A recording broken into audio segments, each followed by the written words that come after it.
60 টাকা কেজি। এদিকে আসেন। পেঁয়াজু 5 টাকা কেজি, 5 টাকা পিস। এখানে আছে চিলি নান, এটা হচ্ছে 50 টাকা পিস। গার্লিক নান 70 টাকা। চিকেন নান এটা 60 টাকা।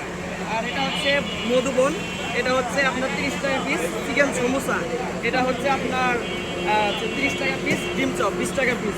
ভেজিটেবল রোল 30 টাকা পিস। আর হচ্ছে এটা হচ্ছে শামি কাবাব, এটা 30 টাকা। রেশমি কাবাব 30 টাকা। চিকেন ফাসলিক এটা কত করে? এটাও 70 টাকা। এটা এটা 60 টাকা। ঠিক আছে, এটা হচ্ছে 140 টাকা শিক কাবাব। আর এটা হচ্ছে চিকেন তান্দুরি, এটা হচ্ছে আপনার 110 টাকা। আর এটা হচ্ছে চিকেন উইংস 60 টাকা পিস। জালি কাবাব এটা হচ্ছে আপনার 40 টাকা। টিকা কাবাব 30 টাকা। আর এদিকে আসলে স্পেশাল এখানে আছে 600 টাকা। এটার মধ্যে বিফ হালিম 600 টাকা করে বাটি, এটা 400 টাকা। আর এটা হচ্ছে 300 টাকা, এটা 250 টাকা। আর এখানে দেখুন হালিমটা আমি আপনাকে দেখাচ্ছি, এটা হচ্ছে স্পেশাল চিকেন হালিম। ওখানে মাংসটা আছে। এই বকুল ভাই একটু মাংসটা দেখুন, ওই যে বিফ মাংস।